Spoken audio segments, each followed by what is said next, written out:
Even her detractors admit that the charitable work of the Catholic Church has been extraordinary.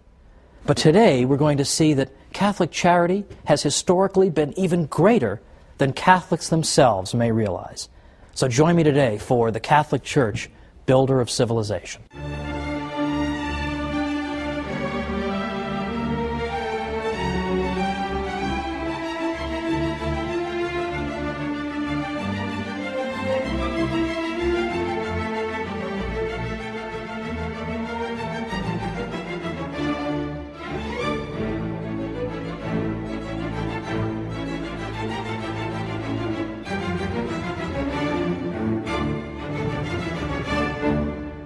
Welcome to the Catholic Church, Builder of Civilization. I'm Thomas Woods. Today we're talking about Catholic charity. Now we all think we know all about Catholic charity, and indeed we do know a great deal about it. Even her opponents admit that the Catholic Church has done more charitable work than you can possibly believe. But Catholic charity is in fact even greater than people realize. And today we're going to explore why. For instance, it's the quality of the charity as well as the quantity. It's not simply that the Catholic Church did a lot of good work for people. That we'll look at in a moment. But it's the spirit that animated that charity as well. So, for instance, the Catholic Church taught that you should help somebody not because you expect a reward or you're going to keep hectoring this person forever that you owe me something, remember I helped you 3.5 years ago, or you don't do it so that you can show the world what a great person you are.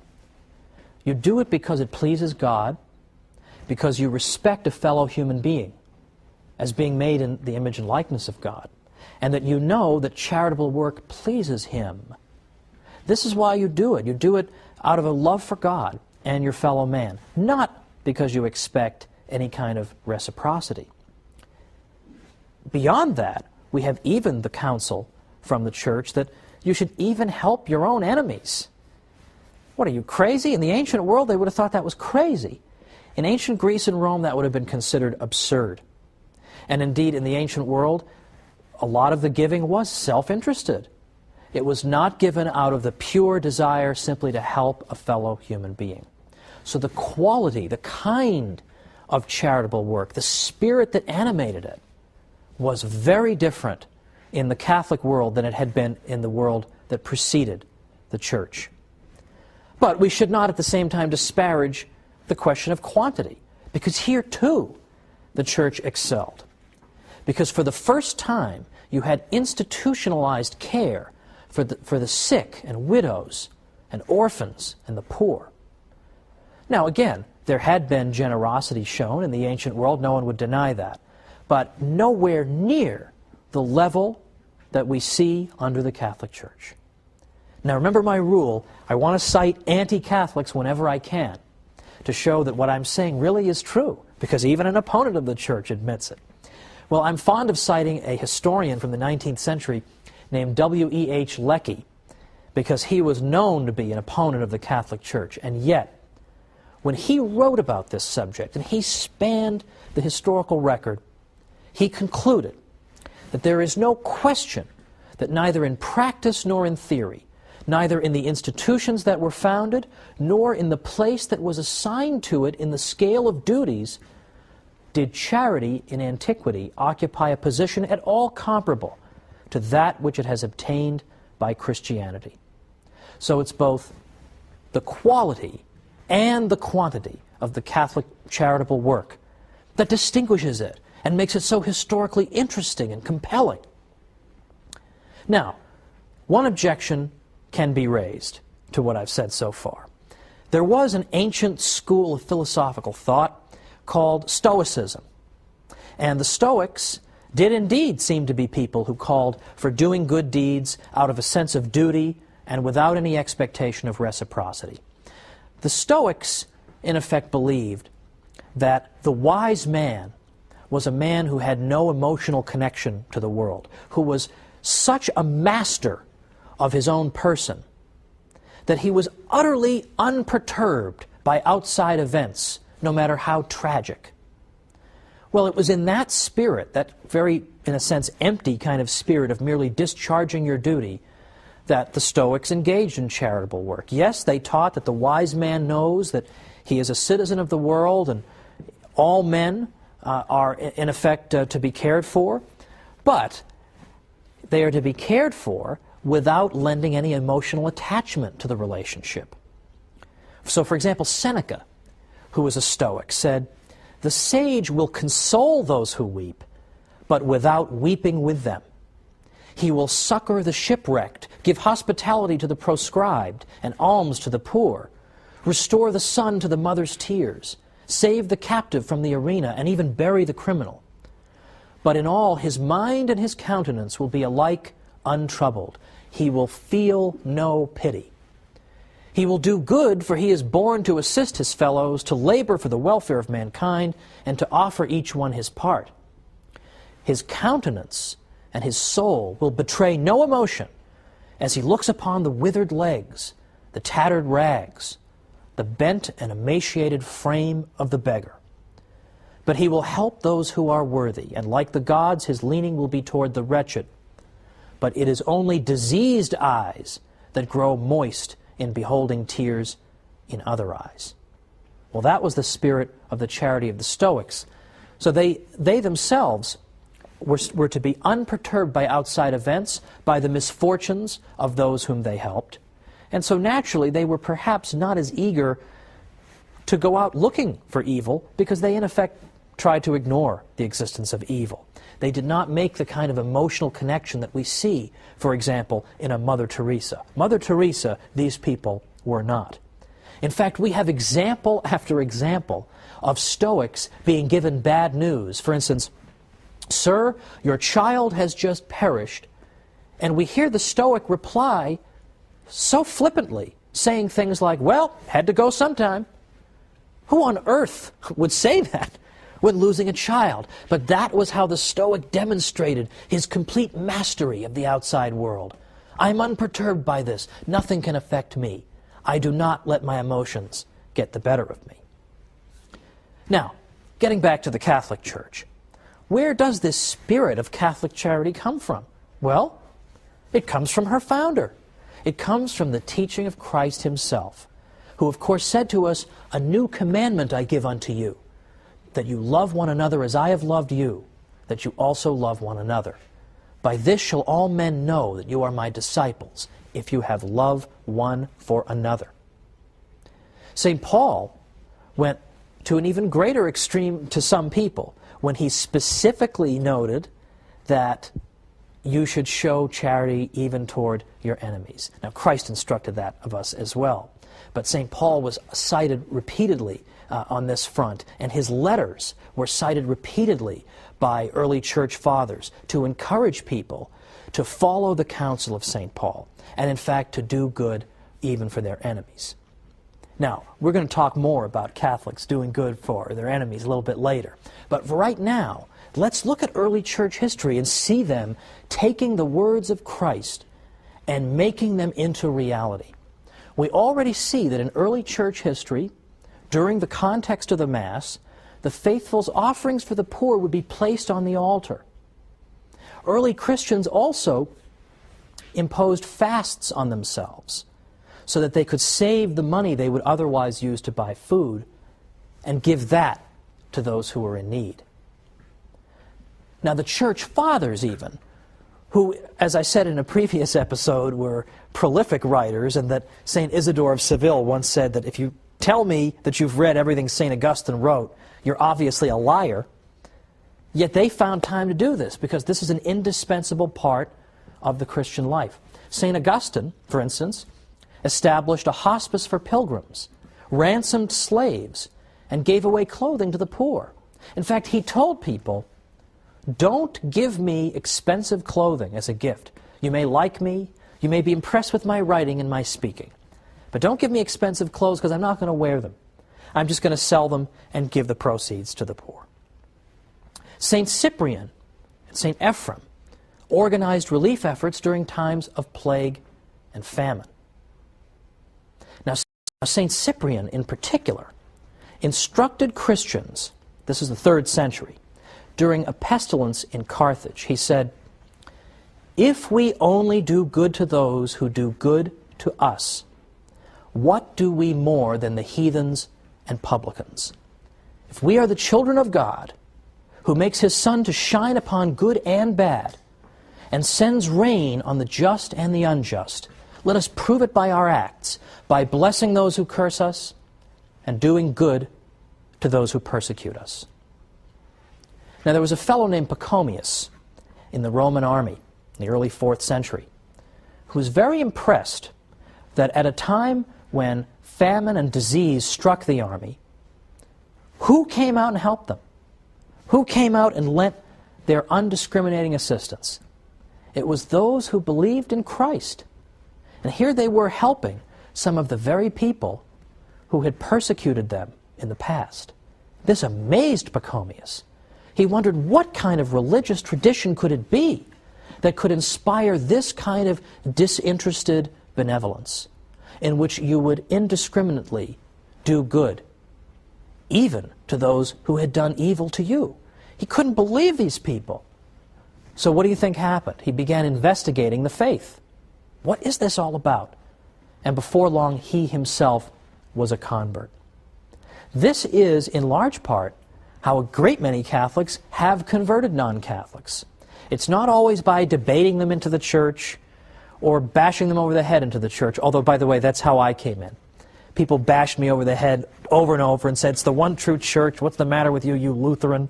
And it made me think, and I came in. But other people have been brought into the church because Catholics have just niced them to death. They're just so nice to them all the time, they just can't take it anymore. Okay, I will look into this. How can you people be so good to me? And that's what brings them in. That's what brought in Pachomius. This is the great witness of Catholic charity. Now, as I say, it's always fun to see what anti-Catholics have to say. And there are many of them. But even anti-Catholics have admitted, as we'll see after the break, famous anti-Catholics have admitted that they don't know how to account for what the Catholic Church has done. They look at Mother Teresa, they don't know how to explain this without using a supernatural explanation. Well, let's go ahead and come on back after the break, and we're going to see some of the Church's most outspoken opponents and what they've had to say about Catholic charity. So come right back.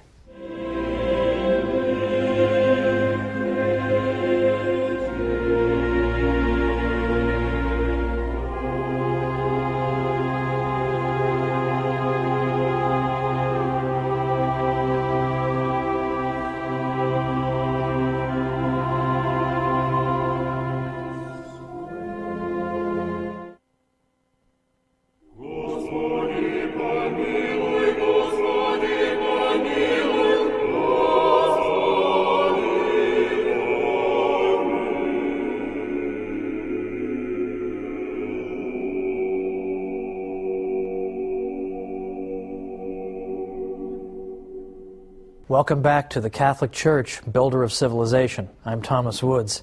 Today we're talking about the extraordinary story of Catholic charity and arguing that in fact it's been far greater than even the Church's greatest friends, I think, have sometimes appreciated.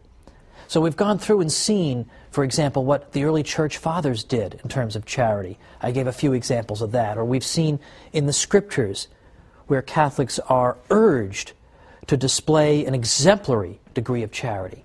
We've seen how it contrasts with the attitude of the ancient world, in which charitable work was something to be done, in effect, for a reward, or to call attention to oneself.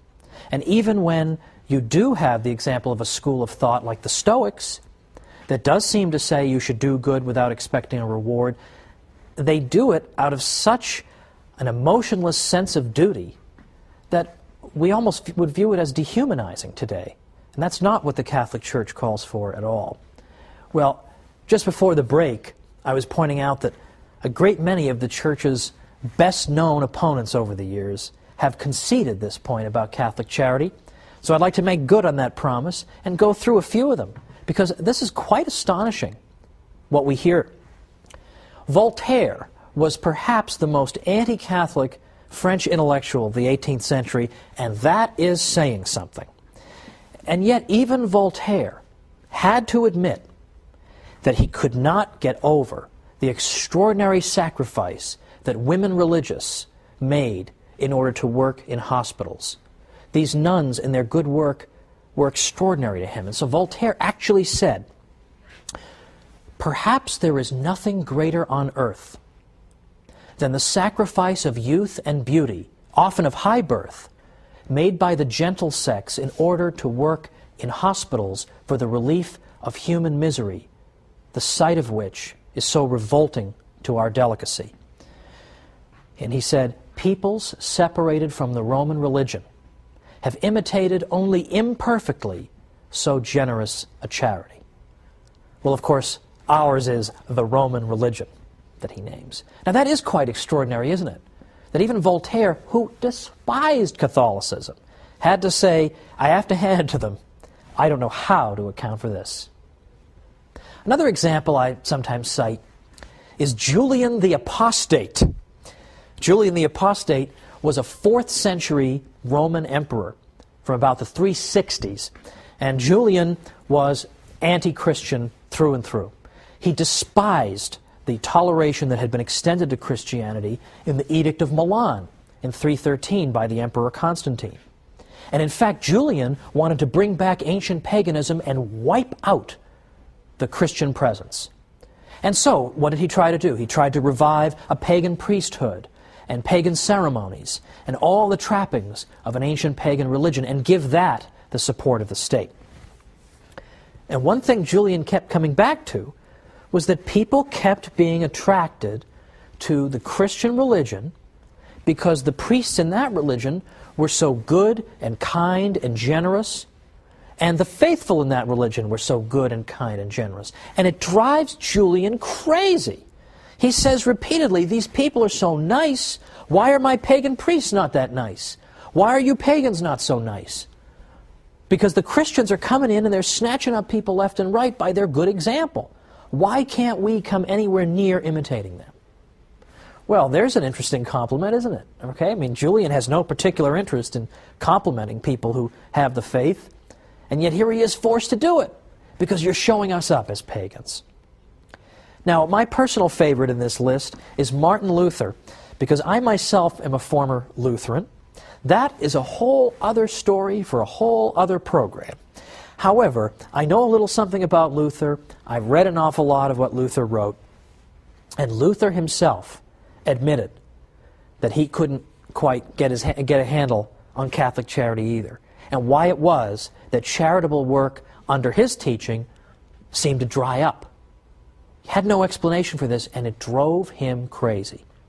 Now, before I go any further, I want to anticipate an objection here, because sometimes I get this. I get people saying, well, should you really portray Martin Luther as an enemy of the Catholic faith? I mean, wasn't he, toward the end of his life, didn't I hear something about maybe he was having second thoughts? Well, I don't think so. Because in fact, the last book Martin Luther wrote was called Against the Papacy at Rome, an Institution of the Devil. So if he's having second thoughts, he has a very funny way of showing it. Well, Luther, of course, taught the doctrine of justification by faith alone. And he repeatedly said that we don't need to do good works in order to get into heaven. Now, this is a very technical theological discussion here. And Luther, by the way, was not saying that nobody should do good works. In fact, Luther argued that a Lutheran could do good works in an even purer spirit than a Catholic could, because a Lutheran would know that the good works were not going to do anything for him salvation-wise. He was doing them only because he loved God. Whereas a Catholic is always thinking in terms of self-interest when he does good works. But Luther's point was that good works aren't going to do anything in terms of your salvation, whether they're done in the state of grace or whatever, not going to do anything. But what some people took Luther to mean, and Luther is partly to blame for this, was that you don't need to do good works, period. Because Luther would speak in such exaggerated language that at one point he actually said, you can commit adultery 100 times a day, and you can commit 100 murders a day, but as long as you adultery 100 times a day, and you can commit 100 murders a day, but as long as you have a lively faith, this will not tear you away from Christ. Well, I think people can be forgiven if they conclude from that that good works are not that important. So what Luther started to see in his day was this phenomenon, whereby a tradition of good works began to dry up completely. In fact, Luther himself deeply regretted this and said, at least under the papacy, that is to say, at least under the Catholic Church, you didn't have to force people to be charitable. You didn't have to hold a gun to their heads. They would be charitable spontaneously. It says, whereas living under the gospel, and by under the gospel he means under Lutheranism, he says, not only do I see no charity, to the contrary, people are grasping at each other's belongings. People have become envious and self-centered. He was very interested in this. And throughout his life, he continued to observe good works by Catholics in hospitals and so forth. And it really was a rebuke to him. In fact, at one point, he got so frustrated with his fellow Germans that he tried to leave altogether. He just said, I just had it with you people. Nobody's living the gospel. Nobody's living the Christian life. That's interesting. He had to concede. The Catholic Church had helped to make people charitable. Now, a couple years ago, I was interviewed in the Washington Post. So obviously somebody was fired over that, but I was interviewed in the Washington Post in their live online segment, which I really like, because it's a live question and answer session on the internet. And so readers can type in questions, and then I'm sitting at my computer and I'm seeing all the questions come in, and then I answer them. Well, the questions are coming in fast and furious, so if you didn't have carpal tunnel syndrome before this process, you definitely have it afterward. One of the questions I got I thought was very interesting, and I thought a fair question. The person asked, after all, however, isn't Catholic charity really at its root self-interested? Because, in fact, isn't the person engaged in charity because he expects a reward? He expects to go to heaven. So can't we really say that really Catholic people are no different from people in the ancient world? They're all seeking rewards. And so I thought that was a fair enough objection. So I gave this answer. And I hope this is a good enough answer. If you don't think it's a good enough answer, write to me and I'll give a better answer the next time. But I gave an answer that was twofold. I said, first of all, the Catholic Church recommends to us in effect tells us there are three different levels of sanctity when it comes to doing good. Some people do good simply because they're afraid of going to hell, and that's the only motivation that will reach those people. Now, that's considered to be sort of good enough, but it's certainly not the ideal. At the next level, people do good because, as the questioner suggests, they seek heaven. And now, I personally see nothing wrong with that. But even that is not the ultimate level that the Church recommends to us. The Church says there is a top level. There's a level at which people do good solely because they love God and they want to please God. And that's why they're doing their good works. Not for any expectation or hope of reward, but because they want to please the God they love. And I said to the questioner, this is what the Church is calling us to, is precisely this level of benevolence at which we're not thinking about ourselves. We're thinking only about God and only about doing good for its own sake. But then secondly, I said, consider Mother Teresa's missionaries of charity, because they're such an excellent example. I said, consider them. Now you may say, they're doing all these good works and helping all these people who are in wretched conditions oftentimes, and the sickest of the sick and the poorest of the poor, and they're helping those people simply because they want to go to heaven. But they could go to heaven by working in an air-conditioned office. So what makes them want to work in Calcutta, places of that sort, or makes them want to work in AIDS hospices? I said, they can get to heaven doing those more comfortable things. They can be in an air-conditioned office. Why do they seek this out, then? If all they care about is going to heaven, they could do something else. And moreover, look into their eyes. Look into the eyes of one of those missionaries of charity nuns in one of these AIDS hospices, in which she's looking at patients who oftentimes during their lives have been alienated from the Church and sometimes even hostile. And when they look up from their beds at these women religious, all they see are eyes filled with love. And I said, can you really look in those eyes and say that all you see is a woman seeking a reward? That's all you see? Don't you see something there that is far deeper and more significant and more moving? That was my answer. And I think that is ultimately the answer. And in fact, the Christian God, following from the Hebrew tradition, believes that it is good for human beings to be good to each other. And this was something new among the religions of the ancient Near East. The gods of ancient Sumer didn't seem to care about the human race at all, or what they did. The gods of ancient Greece sometimes used human beings as playthings. They treated them arbitrarily. They were capricious toward human beings. They didn't seem to care how people behaved toward each other.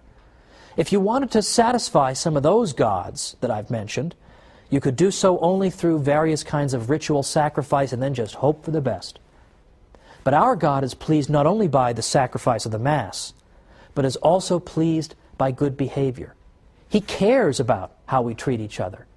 This was something new under the sun. He doesn't want only ceremony, as important as that is, but he cares that we should be good. We should be good to each other, and that's one of the things that pleases him. And it should not come as a surprise that a God who teaches this is going to give a brand new morality to his people. So next time we're going to see how Western standards of morality have been shaped by the Church. So join me for the Catholic Church, builder of civilization, and I'll see you then.